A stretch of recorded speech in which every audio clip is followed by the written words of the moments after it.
Hello, and welcome to Andrew Broussard Watercolors. Today, we are going to play around with a watercolor set, the Japanesque color, which is by Boku-Undo. You can find it on Amazon. My friend got me this set. It's interesting. We swatched it out in an earlier video, and in my last video, I played around with just the reddish black.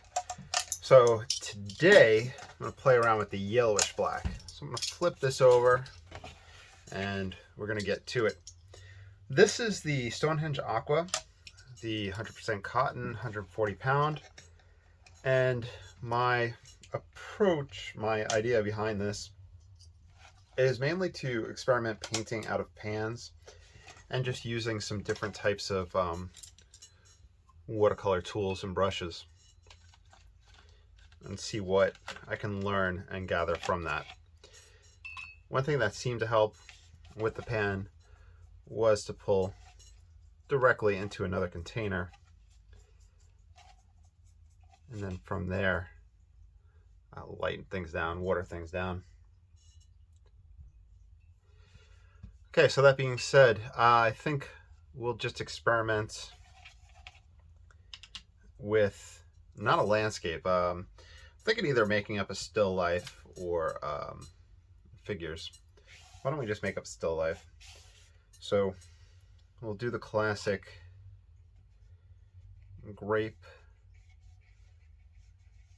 shape. So once again, this is the yellowish black. We're going to explore mark making out of pans, and we're going to explore the tonal variations and variety of this set. I did mark which ones were not light fast in Kim Crick's experiments, and that was the reddish black and the purplish blue, just to throw that out there. Ooh, okay, so I'm getting quite the variety right off the bat. Just a huge range. I have my light just come from the left, so it's just an imaginary scene, and I'm sure there's going to be points that are incorrect and mistakes with the shadows, since I'm not working from a still life or a picture, but you know, it's just playing around. We'll put a jug back here, a jar, or a pitcher, let's see. And I've done this compositional shape before. That's not to say that I'm good at it or anything like that. I'm just have a little bit of that in my memory. Maybe the shadow side.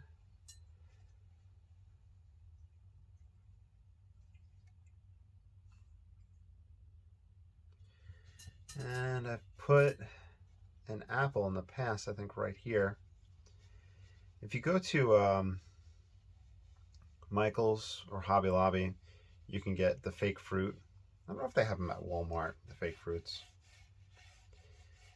You can also find them at a lot of flea markets and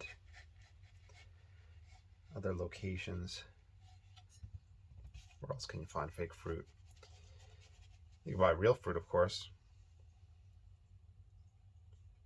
Use the fruit and then eat it. That's a win-win. I personally, I'll buy apples to eat, but I'll never finish them. And I need that to tack that onto my 2022 resolution. Okay, so right now we're just using the squirrel mop. This is from Paul Rubens, Amazon purchase, and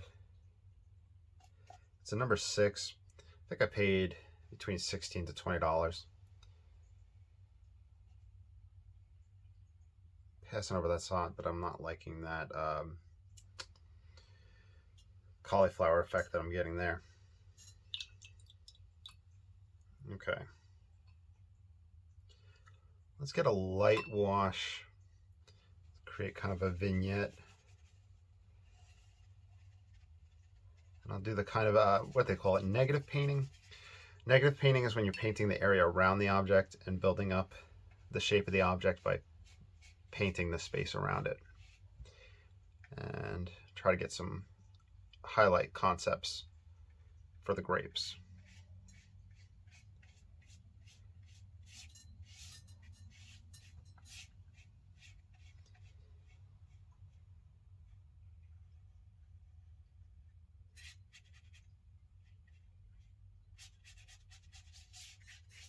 All right, a little light.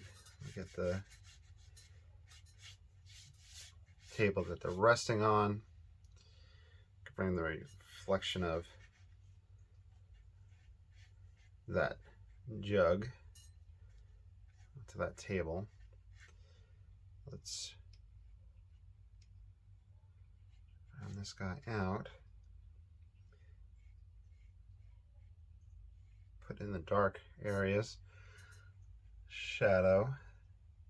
If you look up chiaroscuro, or shadows on a ball, chiaroscuro means light to dark or dark to light, and you'll often see it demonstrated with light shining on a ball. You can look at that and see the locations. I think I'm going to use, this is the #1 rigger, and instead of putting highlights in, I'm going to use the rigger to create my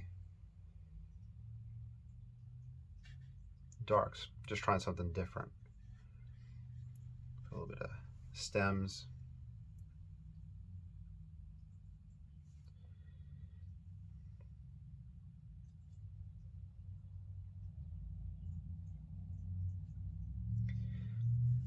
Let's see.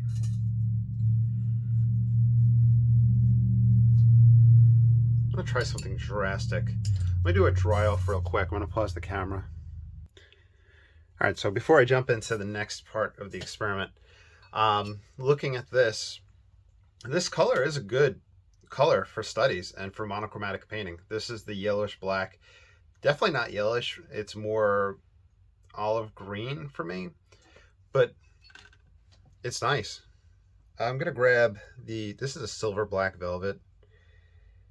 This is I'm gonna try to get a gradation on the brush, but I'm not really sure how to set that up, especially having such a limited area.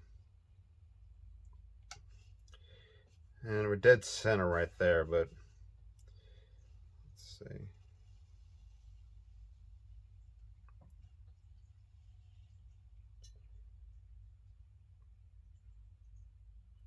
Yes, this is the silver black velvet script brush. Strupper dagger brush. Let's see if we can get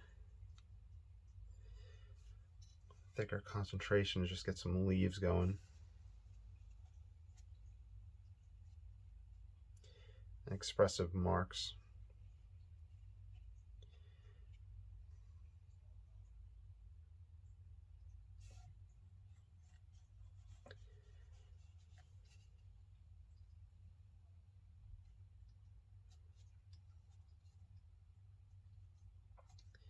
Stem.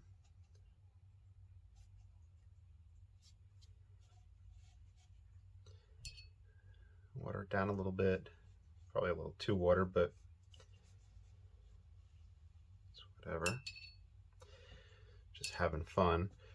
Probably would have darkened this background more on that side, but it'll be fine.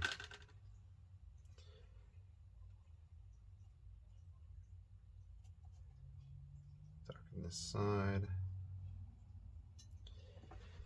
Let's see. Yeah, we get a sense of depth. We get a sense of movement. So we used the dagger brush, the squirrel mop, and the rigger. I do have the fan brush. I'm not quite sure how I can incorporate this. If I went in and did a little bit of kind of freckles that a apple might have.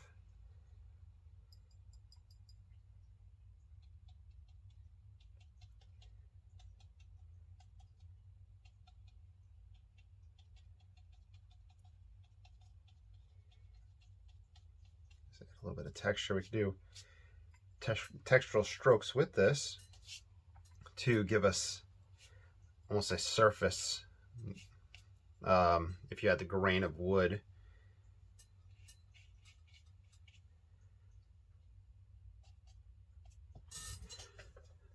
I think I'll just leave it at that. Okay, so let me pause, dry it off, and we'll just look at the whole thing.